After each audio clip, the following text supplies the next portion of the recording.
Bismillahirrahmanirrahim. Assalamualaikum warahmatullahi wabarakatuh.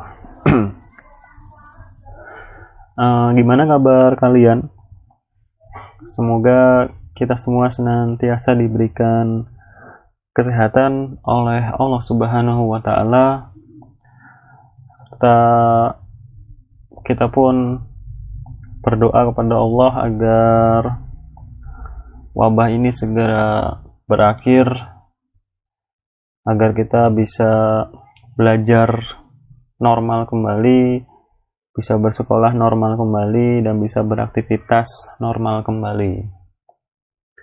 Baik, sebelum memulai materi pembelajaran, seperti biasanya, kita sama-sama bermurojaah terlebih dahulu.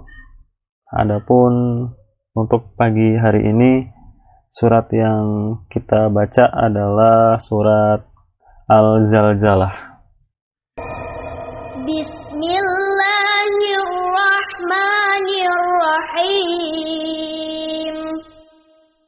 Idza zulzilatil ardu zilzalaha wa akhrajatil ardu athqalaha wa qalal insanu ma laha yawma idzin tuhadditsu akhbaraha bi anna rabbaka awha laha yawma idzin yasdurun nasu ashtatan liyuraw a'malahum فَمَنْ يَعْمَلْ مِثْقَالَ ذَرَّةٍ خَيْرًا يَرَهُ وَمَنْ يَعْمَلْ مِثْقَالَ ذَرَّةٍ شَرًّا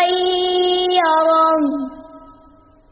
Baik, semoga apa yang kita baca tadi, baik yang membaca maupun yang hanya sekedar mendengarkan, semoga mendapat pahala yang sebanding dengan apa yang kita bacanya.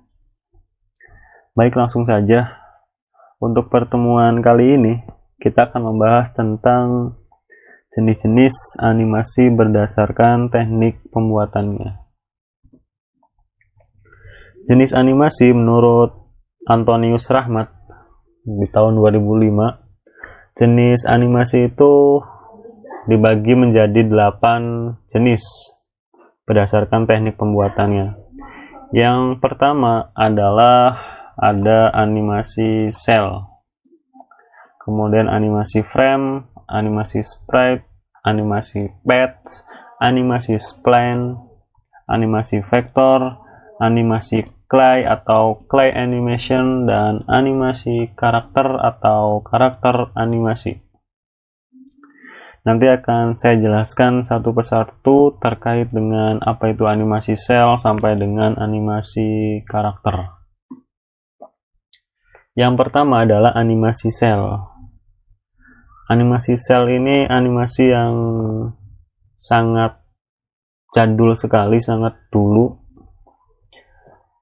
Itu merupakan animasi yang pertama kali dikembangkan atau pertama kali dilakukan itu menggunakan teknik animasi sel. Kata sel itu berasal dari kata celluloid atau materi yang digunakan untuk membuat animasinya pada awal tahun animasi ada.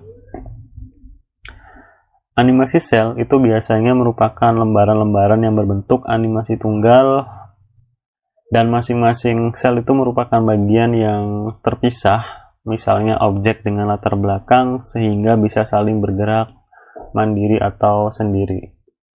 Contohnya seperti gambar di samping ini. Kalau kalian belum paham tentang seluloid itu apa? Seluloid itu sama persis seperti ketika kalian menjilid suatu makalah ataupun itu jenisnya. Ketika kita ngejilid, tentu ada semacam plastik yang untuk menutupi covernya, entah warna biru, putih, ataupun merah. Nah, kurang lebih seperti itu. Itu yang dinamakan seluloid, atau hampir sama seperti itu, tapi beda jenisnya. Contoh seperti ini, saya mempunyai 3 gambar. Gambar yang satu atau yang pertama, saya punyai untuk digambar background. Gambar yang kedua, saya gambar karakter yang pertama. Yang ketiga, lembaran ketiga, saya gambar menjadi karakter yang kedua seperti ini. Nah, ketika kita gabungkan ketiga lembar ini menjadi satu tumpukan seperti ini, lalu kita pun mempunyai kamera di atasnya, tentu hasilnya kita akan mempunyai gambar seperti ini. Jadi dari 3 tumpukan ini dijadikan satu dan hasilnya nanti membuat suatu gambar ini. Itu yang dinamakan animasi sel.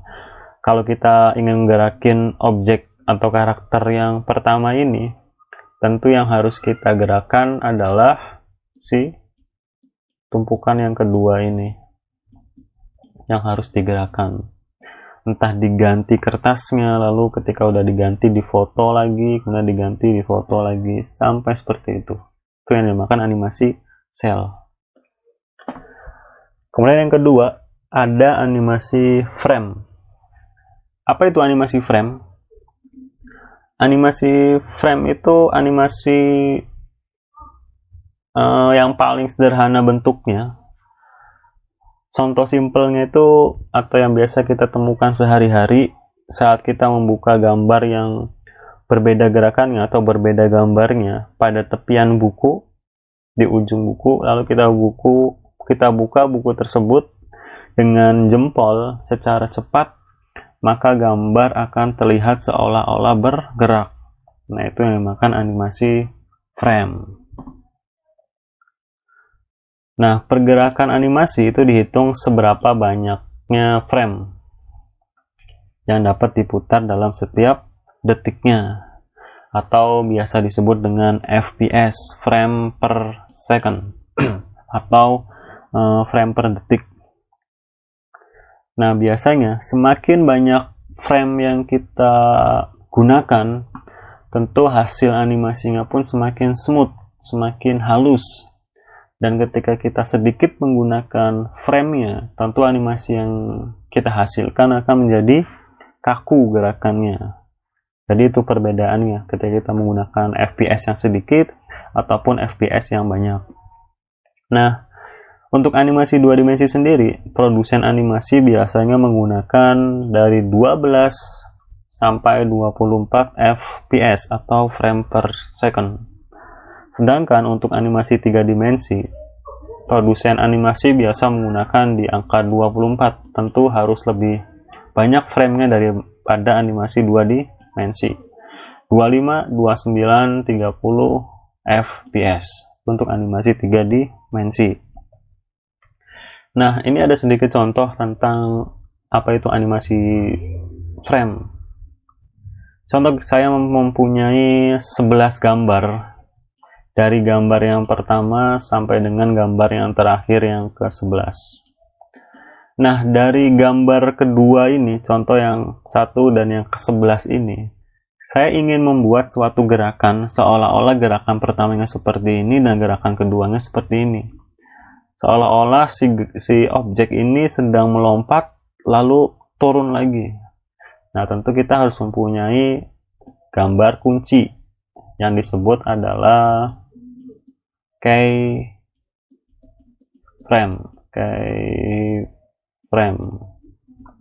yang disebut dengan keyframe. Nah, tentu semakin banyak keyframe yang kita buat, gambar kunci yang kita buat, itu semakin hasilnya pun semakin bagus, semakin smooth. Dan tentu kalau kita membuatnya sedikit, contoh hanya mengambil gerakan dari satu, kemudian langsung ke sini, kemudian langsung ke sini, dan langsung akhir ke sini, tentu hasilnya pun akan jelek, akan kaku gerakannya kan. Tapi kalau kita membuatnya lengkap seperti ini, atau bisa menambahkan di setiap sela-sela frame ini, tentu hasilnya akan lebih baik lagi, lebih bagus lagi. Itu tentang animasi frame. Kemudian yang ketiga itu ada animasi sprite. Sprite di sini itu bukan sebuah minuman, tapi sebuah teknik, nama teknik pembuatan di dalam animasi. Animasi sprite itu mempunyai sedikit persamaan dengan animasi frame, di mana animasi sprite ini menggunakan teknik frame by frame. Gambar dibuat itu sedemikian rupa untuk dijadikan sprite. Nah, kalau frame by frame yang seperti tadi saya jelaskan di awal, tapi kalau sprite itu gambar yang sudah jadi frame by frame dijadikan sprite. Nah, yang dimaksud sprite di sini adalah pergerakan objek secara mandiri atau sendiri. Misalkan orang berjalan, kemudian burung terbang, roda berputar, dan lain sebagainya yang mempunyai gerakan terus-menerus. Jadi ulang-mengulang, nge-looping, dia looping, mengulang. Contoh burung ini. Burung ini sudah saya buat, misalkan sudah saya buat menjadi animasi frame by frame. Dari mulai frame ke satunya ini, kemudian sampai yang terakhir ini, dan kayak frame-nya adalah burung-burung ini. Nah, ketika kita pengen menjadikan sebuah animasi sprite, kita jadikan dulu gerakan animasi burung ini. Ketika kita sudah jadi, kita hanya menggandakan atau mengcopy pastekan. Nah, itu dinamakan sprite. Paham ya dari sini? Nah, jika kita ingin merubah suatu gerakannya, yang kita rubah adalah gambar sprite-nya, bukan yang sudah kita gandakan, bukan, tapi gambar yang ada di sini yang kita rubah, frame yang kita rubah. Itu terkait dengan animasi sprite. Tidak jauh beda dengan animasi frame. Itu tentang animasi sprite. Bedanya untuk gerakan ini biasanya digerakkan atau biasa digunakan objek-objek yang mempunyai gerakan terus-menerus, yang seperti roda berputar, kemudian burung terbang, dan sejenisnya.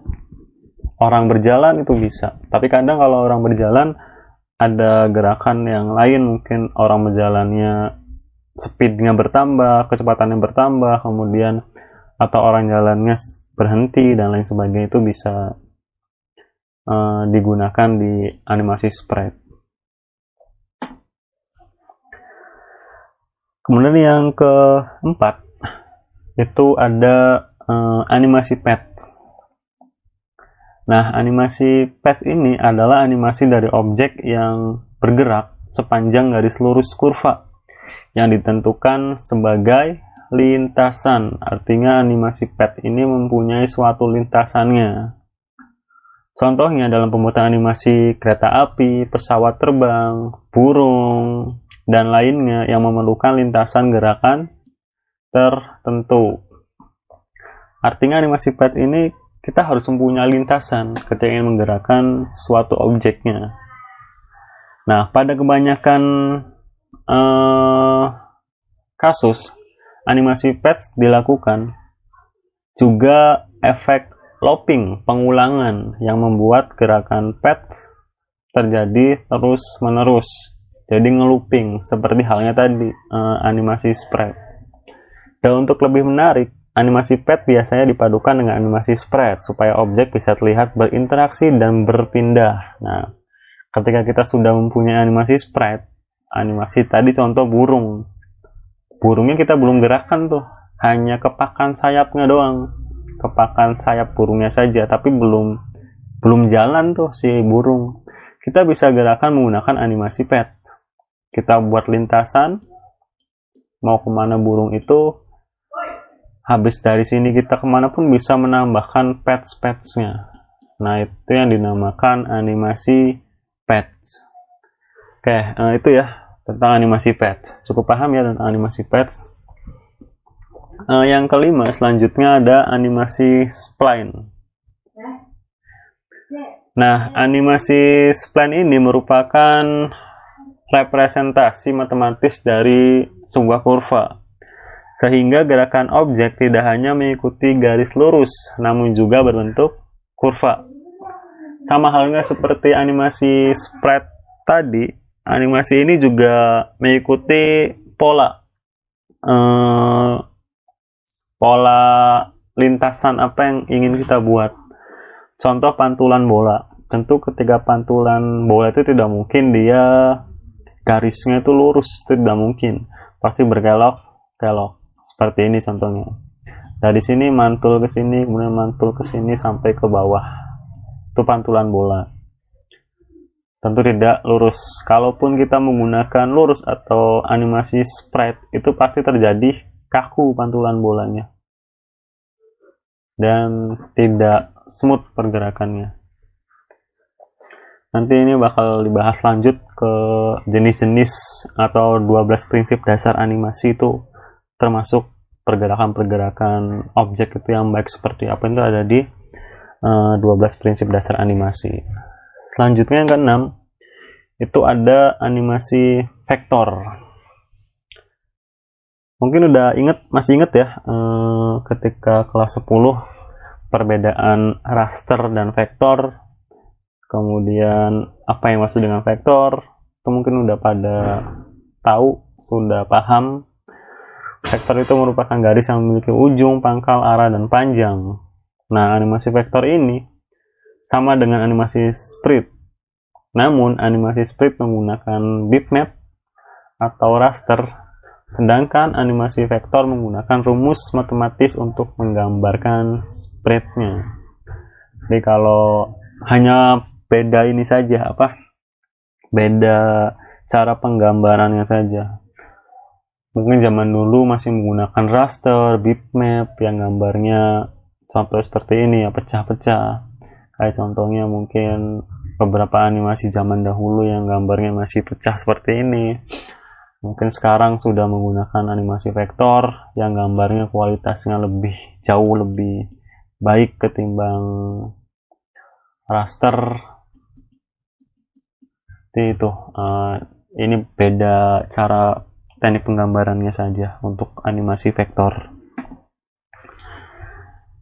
Yang ketujuh ada animasi clay atau clay animation, atau animasi yang dibuat dengan menggunakan karakter atau objek nyata yang terbuat dari clay atau tanah liat, malam, dan sejenisnya yang mempunyai sifat elastis agar mudah untuk digerakkan. Jadi ini udah termasuk pembuatan animasi yang sudah cukup modern, karena kita menggunakan animasi yang menggunakan karakter. Prinsip pembuatannya dengan menggerakkan bentuk karakternya, lalu difoto menggunakan kamera digital setiap framenya, contohnya dalam pembuatan kartun animasi Shaun the Sheep. Jadi pembuatannya itu dengan menggerakkan bentuk karakternya. Karakter pertama seperti apa ketika ingin jalan, ya langkah pertama, kemudian foto, kedua foto, dan tetap menggunakan teknik animasi frame by frame. Contohnya dalam pembuatan kartun animasi Shaun the Sheep. Nah, ini contohnya. Jadi si Shaun the Sheep itu ternyata menggunakan clay atau karakter si kambing ini yang digerakkan manual. Ketika ingin berjalan tentu kakinya kita gerakin, baru difoto, gerakin lagi sedikit, foto, gerakin lagi sedikit, foto. Nah, semakin banyak hasil dari foto frame-nya, tentu semakin baik animasinya, semakin halus. Nah, itu contoh dari animasi clay yang menerapkan teknik animasi frame serta animasi yang awal tadi, animasi cell. Itu ya tentang animasi clay atau clay animation, menggabungkan antara animasi frame dan animasi cell. Jadi dimodifikasi, diperbarui. Kalau sel itu menggunakan lembaran-lembaran kertas, kalau ini langsung menggunakan karakter aslinya. Jadi bisa dibilang ini merupakan teknik animasi 3 dimensinya. Lanjut, yang terakhir ada animasi karakter. Animasi karakter itu dibuat dengan pergerakan yang lebih kompleks dan banyak digunakan dalam animasi yang berbasiskan 3 dimensi. Karena 3 dimensi itu mempunyai fleksibilitas yang lebih tinggi dan mempunyai ruang gerak yang lebih bebas. Artinya sangat jauh berbeda dengan animasi 2 dimensi ketika kita ingin menggerakkannya. Kalau animasi di 3 dimensi, kita sudah kompleks sekali. Bagaimana tulang ini bisa dimasukkan ke dalam tubuh ini agar tubuh ini atau objek modeling ini bisa nyatu dengan tulang ini seperti apa. Ketika kita gerakan tulangnya pun ya dia benar-benar nyata, mempunyai tulang, mempunyai bone. Itu adanya di animasi 3 dimensi. Apa itu modeling, apa itu rigging, dan lain sebagainya. Nah, biasanya objek karakter dibuat lebih dahulu menggunakan software modeling. Software modeling. Ini modeling, namanya modeling. Modeling juga tidak langsung membuat seperti objek manusia. Mungkin objek-objek yang simple terlebih dahulu seperti objek-objek kursi, bangku, meja. Nah, itu modeling. Jadi objek-objek yang mudah. Kalau sudah paham tentang tools-toolsnya, kita pun bisa membuat modeling seperti ini. Dan lalu digabungkan karakter tadi, dilakukan rigging. Rigging itu penambahan tulang. Tulang ini kita masukkan ke dalam body ini agar bisa digerakkan menjadi sebuah animasi. Nah, itu yang dinamakan dengan animasi karakter. Nah, untuk animasi claying, animasi clay atau animation clay dan animasi karakter itu kita pelajarin di animasi 3 dimensi nantinya, karena itu termasuk animasi 3 dimensi. Baik, mungkin itu materi kita pada pagi hari ini. Seperti biasanya, silahkan kalian catat materi hari ini, kemudian foto hasil catatannya atau rangkumannya, lalu kalian bisa mengirimkan hasil rangkuman atau fotonya ke WhatsApp pribadi saya, tidak di grup. Saya tunggu hari ini juga. Terima kasih sudah mengikuti pelajaran saya hari ini. Kurang lebihnya saya mohon maaf. Sebelum mengakhiri kegiatan hari ini, marilah kita sama-sama mengucapkan hamdalah dan doa kafaratul majlis. Alhamdulillahirabbil alamin. Subhanakallahumma bihamdika asyhadu alla ilaha illa anta astaghfiruka wa atubu ilaik. Sekian dari saya. Assalamualaikum warahmatullahi wabarakatuh.